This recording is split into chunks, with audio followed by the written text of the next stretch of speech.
ان احنا نرجسيين جدا وطالعين نعمل فيديو نقول ان احنا جامدين جدا.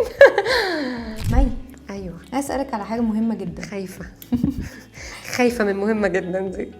ايه اللي بيميز الشركه بتاعتنا عن باقي شركات الماركتنج؟ ان احنا نرجسيين جدا وطالعين نعمل فيديو نقول ان احنا جامدين جدا.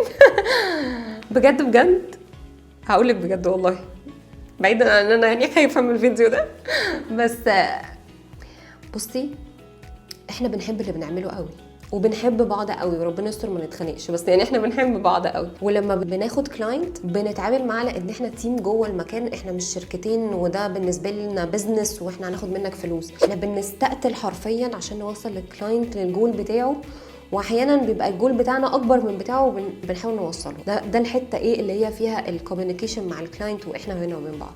تكنيكالي الحمد لله احنا عارفين احنا بنعمل ايه كويس قوي، ومش بنشتغل خالص زي الماركت ولا عندنا حاجه اسمها باكج. وعلى فكره ده مصعب علينا البيع اكتر، يعني كبزنس بقى انا ممكن اعيط لك دلوقتي عندك مشكله فبيصعب علينا البيع لان بروسس البيع عندنا بتاخد وقت. على ما بناخد من كلاينت بريف وبنعمل اناليسيز والماركت ريسيرش، ده وقت كل ده انا ما باخدش فيه ولا مليم. احنا بنعمله لحد ما بنوصل من الاستراتيجي دي لبروبوزل معين، هنا بقى الكلاينت بيبدا يدفع، خصوصا الكلاينت اللي كنت بتكلمي عليه قبل كده اللي عنده تراست ايشوز ده. فبنعمل له البروسيس دي عشان نثبت له ان احنا بجد بنشتغل تكنيكال. فاحنا بناديوكيت الكلاينت وبنعامله كويس جدا وبنحقق له نتائج. فانتوا عايزين ايه تاني اكتر من كده؟ والله العظيم احنا جامدين